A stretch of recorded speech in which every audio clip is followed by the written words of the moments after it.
It has been said that desire is the antidote to peace. So what is the antidote to the antidote? The Hindus would say that the key to transcending desire is to think of it as an illusion. Of course, they call it Maya. Whoopsie, gotta find the right button or it won't work. Here we go. Back in 1981, when I think I was just entering high school.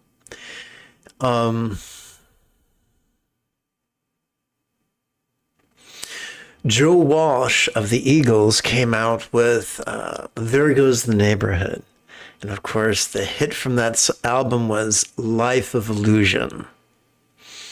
And so a lot of people think that if they just believe the object of their desire is an illusion, then they won't feel desire for it.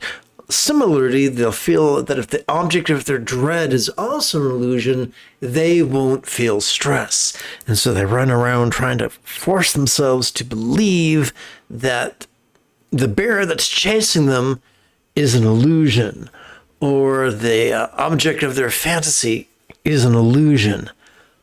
So they're trying to believe themselves into peace.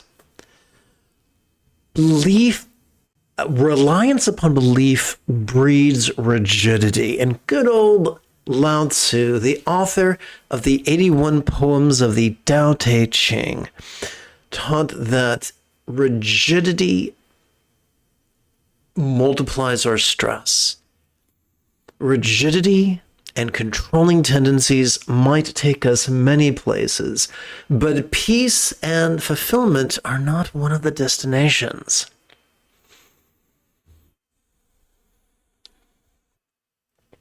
Some people, instead of using belief, they rely on reasoning and contemplation.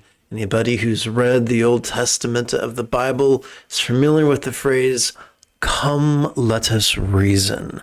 And when I spent, my first tantric teacher was a fundamentalist, and so I was gung-ho to apply his instructions and all the contemplations of the Lam Rim. And contemplation or self-talk can exhaust the brain. It can exhaust the prefrontal cortex. Lots of people with generalized anxiety disorder will go see a therapist who will teach them CBD, cognitive behavioral therapy.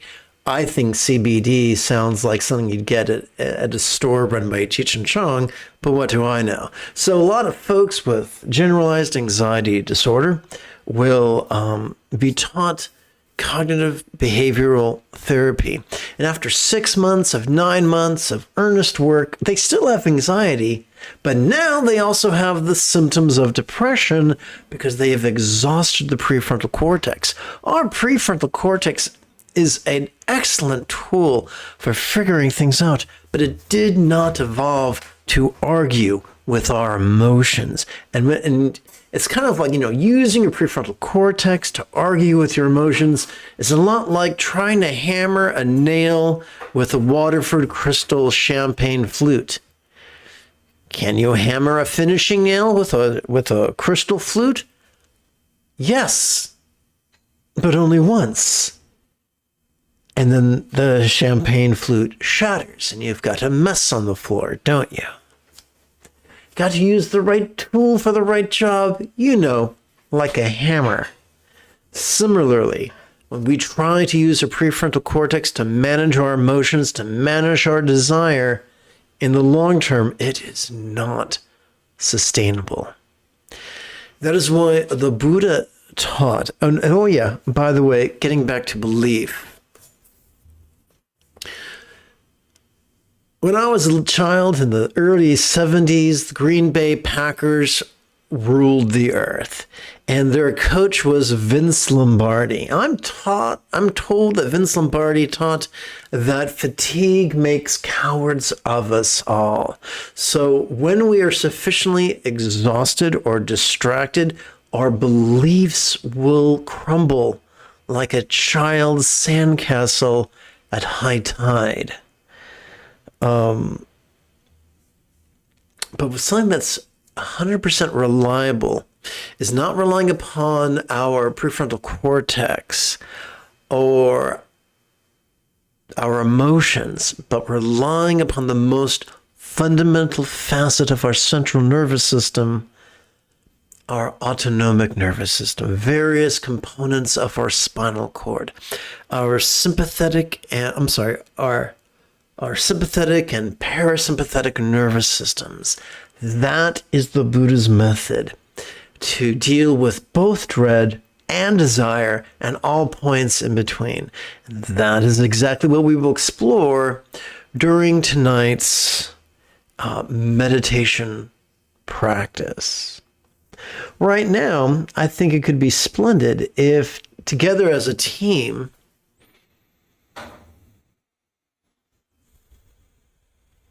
we chanted the Tuesday evening excerpt of Song of Enlightenment, composed many centuries ago by Gyatso, translated into English by Red Pine, adapted and amplified by yours truly. Before we do that, let me give you a quick briefing. If at any point during this evening's live stream you have a specific question about Buddhist chanting, Buddhist meditation, Buddhist philosophy, or their application, simply type your question in great detail in the chat window. If you're using a laptop or a desktop, that chat window will be on the right. If you're using a smartphone, that chat window will be down here.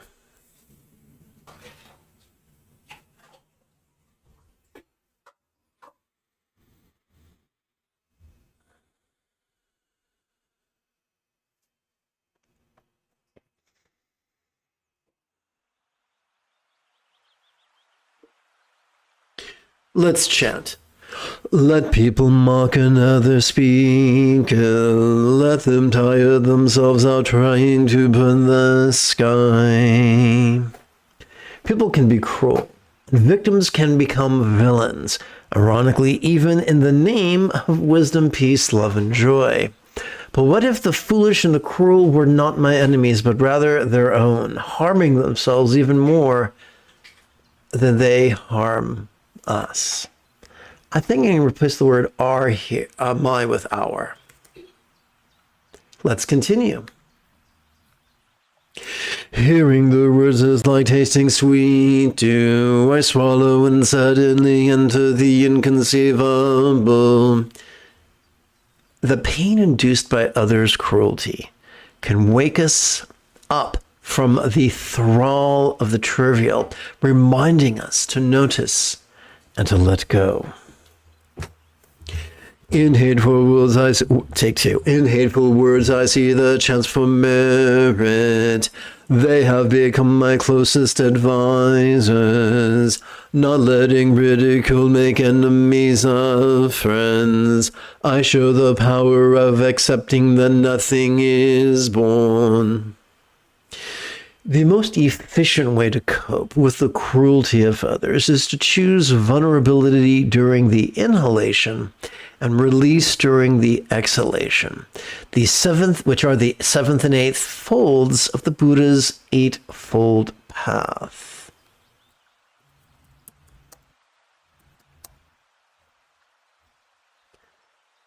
Know the words and know the source, do not over-focus on the emptiness of wisdom's light of perception and cessation.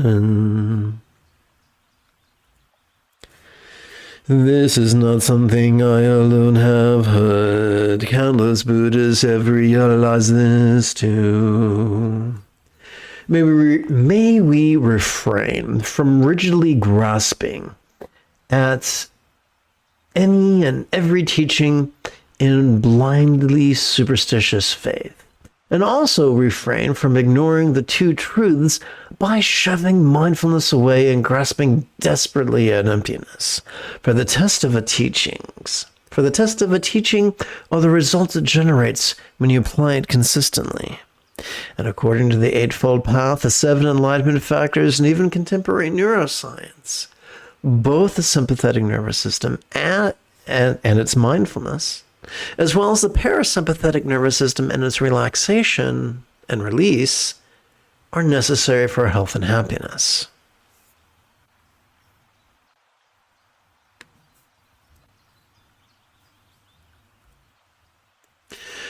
I'm going to check something real quick. I just want to make sure I'm not missing any questions.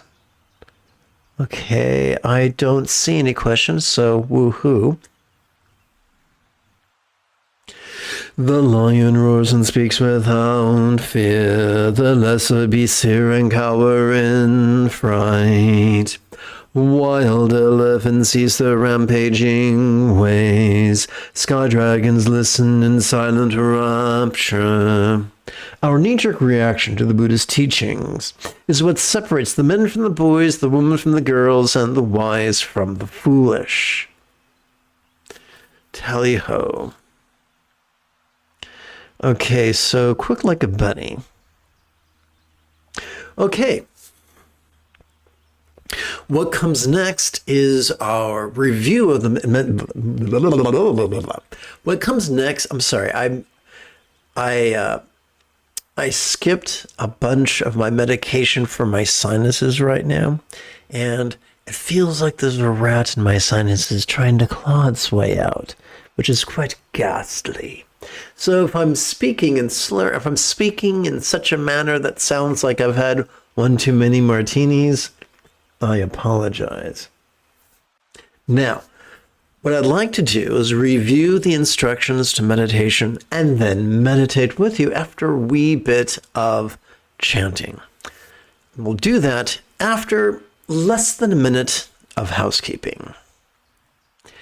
This is Lama Jigme Gyatso of the Buddha Joy Meditation School. I spent more than half my life studying and practicing and reverse engineering the teachings and practices of each sect of Buddhism so that I could play the Yoda to your Luke Skywalker. So that you could easily and quickly become the person that your dog already thinks you are.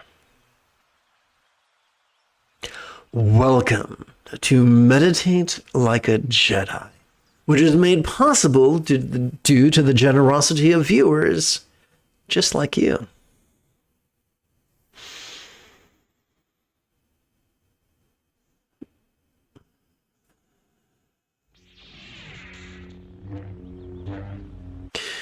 I think it could be quite fun if together as a team we performed the recitations of empathetic bodhicitta and enthusiastic refuge. We'll start with the triplet chant. May I liberate all beings from the tyranny of hating, craving, and clinging by relying on thee. Buddha's example, instructions, and students. Now the more concise bookend version. May I liberate all beings by relying on the three jewels. May I liberate all beings by relying on the three jewels. May I liberate all beings by relying on the three jewels. Excellent. Welcome aboard. You're just in time to review the basic meditation instructions. Whether we call it mindfulness and meditation, or Zen, or Proto-Zen, or Chan, or Dhyana, or Mahamudra, or Mahasandhi, Ati Yoga, Dzogchen, or Trekcho, the basic practice of mindfulness and meditation is easy. The essence of mindfulness is that during each inhalation, whether we know it or not, we access our sympathetic nervous system, which has evolved not for active concentration, but instead to merely perceive, and to do so vulnerably, passively, viscerally, and randomly. One of the easiest ways, one of the most efficient ways to facilitate this. Wow, that was a really scary noise. One of the most efficient ways to facilitate this mindfulness is to silently and mentally recite the demonstrative pronoun this during each inhalation, just like this kitty cat appears to be doing right now. And so during this inhalation, we can notice all manner of things. We could notice sights, sounds, sensations, flavors, scents, and the like. But wait, there's more. We could also notice emotions, intentions, thoughts, memories, imaginings, and confabulations. We can notice the external, the internal, the physical, the mental, the pleasurable, the painful. We can notice the interesting, the boring, the glorious, and the grotesque. Now, what are we going to do with all this stuff that we notice? Glad you asked.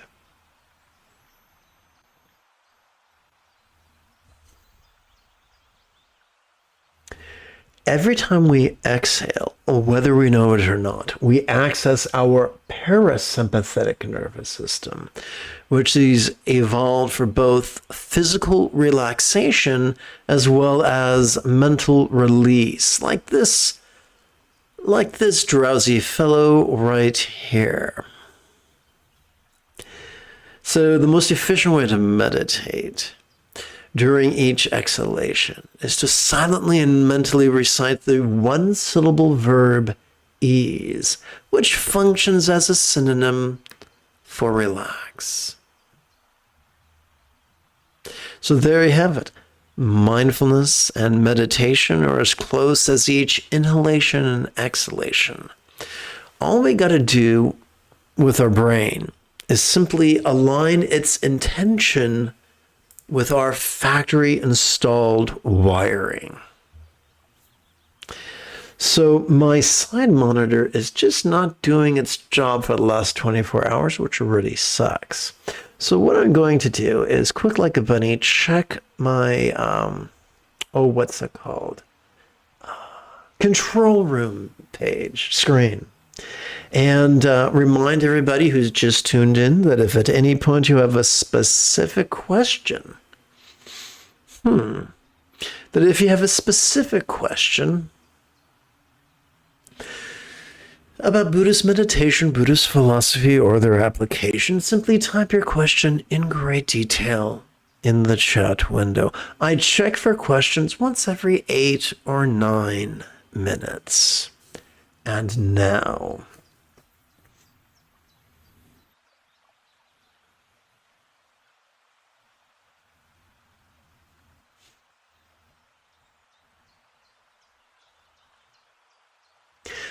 let's meditate as profoundly as Qui-Gon Jinn on Naboo.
Our job is not to chase one state or flee another.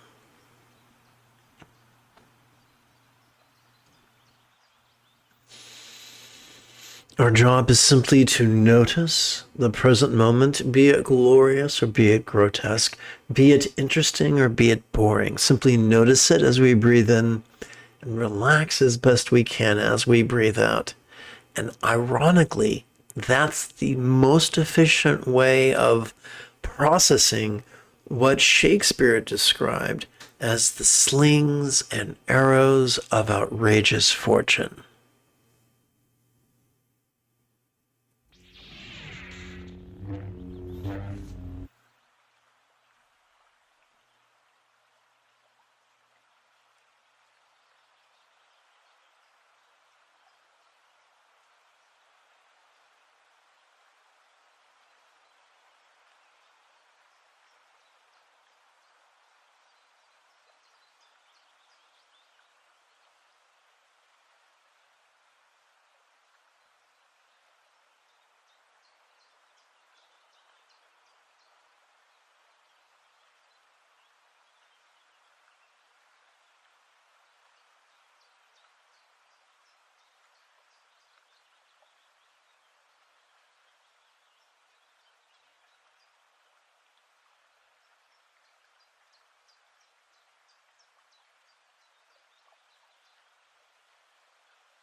All right, so at this moment, I don't see any questions, so let's continue.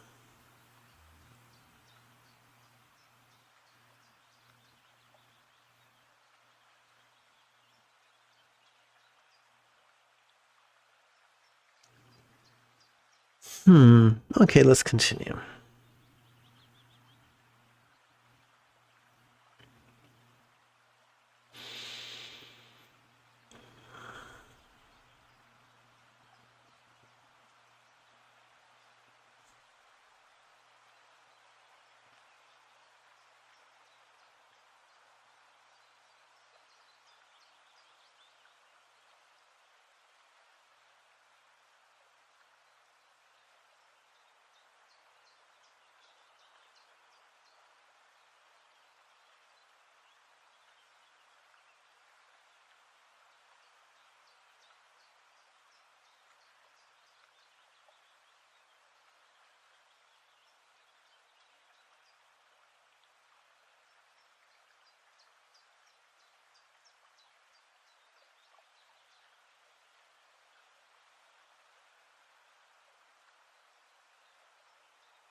Let us seal this evening's practice with a bit of the old chanting, beginning with kind ethics and concluding with the four immeasurables.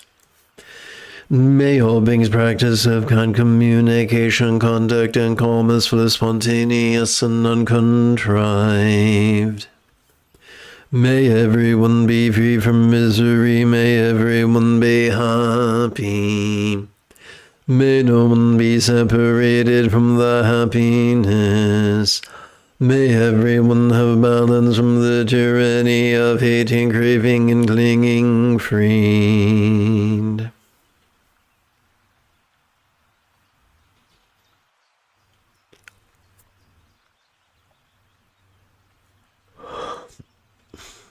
If you feel that I have earned it, you could give this live stream a thumbs up. You could support this channel, help support this channel on Patreon. In approximately 11 hours, I would very much like to return to lead tomorrow's early morning class and practice. And if you are as geeky as me, this is the way.